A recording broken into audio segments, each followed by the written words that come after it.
April 5th is coming fast, and if you don't act now, you could be losing out on tax benefits, free money, or even paying more tax than you're supposed to. So in this video, I'm going to be sharing the urgent money moves you need to make right now before the tax year ends. So hi guys, welcome back to the channel. I'm Chidera Peters, and on this channel, I break down UK personal finance so you can make smarter money moves. If you're new here, make sure to hit the subscribe button and turn on the notifications so you'll be notified when next I post a video. Now let's get straight into the things you need to do before April 5th. So the UK financial year runs from April 6th to April 5th every year. So by April 5th, the current tax year is going to end. And then on April 6th, all your tax allowances are going to reset for a new financial year. So it's very important for you to make do of all the tax benefits available to you right now before the deadline, which is midnight April the 5th. Now, the very first thing you want to do is to max out your ISA allowance. And don't worry, I'm going to explain what that means. So ISA means individual savings account. So these are types of accounts that allow you to save, grow, and invest your money tax-free. There are several types in the UK. There are about 5 types in the UK. There's the cash ISA, the stocks and shares ISA, lifetime ISA, the innovative finance ISA, and the junior ISA. So every tax year you have £20,000 to spread across these ISAs. The only one that has a separate limit is the junior ISA. So junior ISA has £9,000 per child per year for you to save for your children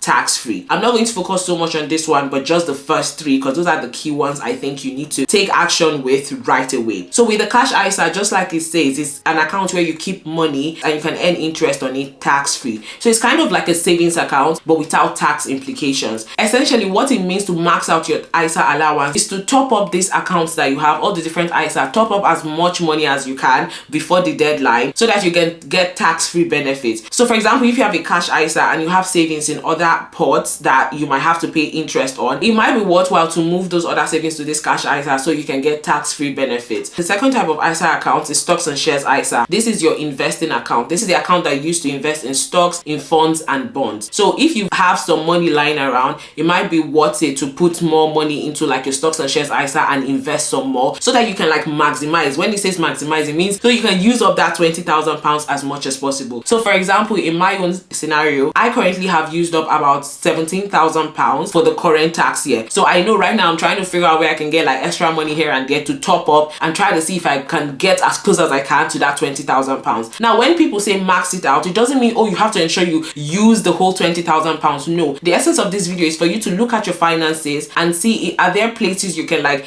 bring out some little money to put into this tax efficient account just so you reap benefits on your money. So you must not like utilize the whole 20,000, but maybe an extra £100 into your cash ISA, an extra £500 into your stocks and shares ISA could make all the difference. Now, lifetime ISA is an ISA account that is for retirement or to buy your first home. The house you're buying must not be more than £450,000 and it's for first time buyers only. This ISA account, out of the £20,000 that you have, this lifetime ISA account, the maximum you can put into it is £4,000, okay? And then you also get a 25% bonus from the government every year. 25% means £1,000 for every £4,000 that you put in. Now, I already have a detailed video that explains the pros and cons of using a lifetime ISA, what you should look out for before you open one, and all the drawbacks of the account. So I'm not going to go into detail here. However, what I want to emphasize here is if you open the lifetime ISA today and you're able to put in the whole £4,000 today, you're gonna get the £1,000 before April the 5th. Okay, so even if you're not able to put £4,000, whatever amount you have in that account,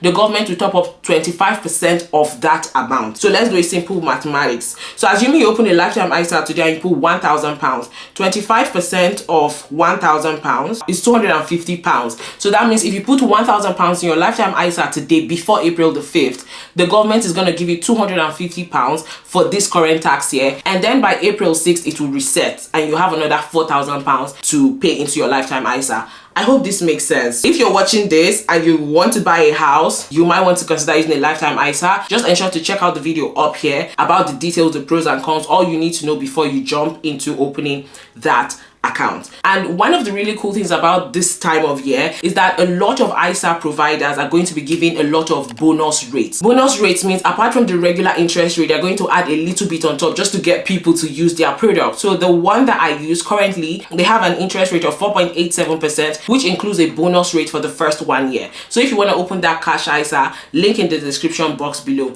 Also, one of the best lifetime ISAs currently that I know, they offer a 4.60% interest rate on your money, which includes a bonus rate. And not just that, currently they are giving an offer that if you open an account and deposit £500 within the first 30 days, you will get a cash back between £15 to £250. So a random amount, but between £15 and £250 for opening that account and depositing £500 within the first 30 days in that lifetime ISA. Link in the description box below, okay? Make sure to jump on these promos if it's something you're really interested in. Now, the second thing you should consider doing before April 5th is to transfer your ISA accounts. So like I said, a lot of ISA providers are giving like bonus interest rates. Like the rates they're offering right now is high because they want people to switch to them. So it might be worthwhile to do like shopping around to check like the different interest rates available on the market. And if there's one that is providing a higher interest rate, one thing I always say on this channel is there's no point being loyal to a bank that is not looking out for your interest, okay? So it might be worthwhile to transfer your ISA account to a different provider. And one key tip here is try not to withdraw the money. Instead, initiate a transfer. So usually these ISA providers in your app, you can do transfer of funds. In case it's not a flexible or non-flexible ISA, you don't lose your money. Do you get me? Because they're different. There's flexible ISA and non-flexible. If you don't know what that means, I already have a video where I detailed like the top cash ISAs of 2025. You can check that out. It's going to be linked up there, and I explain what flexible and non-flexible ISA accounts mean. But essentially, point is, if you see a higher rate out there, it might be worth it to transfer your ISA account. Another thing to state here is you can't have multiple ISA accounts across multiple providers. So for example, I have 2 cash ISAs across 2 providers, and I have a stocks and shares ISA across 2 providers as well. But the main thing is that you don't exceed your 20,000 yearly limit. The next thing you should do before the tax year resets is to claim your marriage allowance, okay? So if you are married or in a civil partnership, you have to be married or in a civil partnership for this to work for you. You know, you're a couple. One of you earns less than 12,570 or even doesn't have an income. That person can transfer their tax allowance to you. That means you that is the income earner, you that is earning money, you will then pay less in taxes. So it's a really good thing to do, but you have until April 5th to claim this. However, the partner that is earning money must not earn more than £50,270. So that means you're a basic rate payer.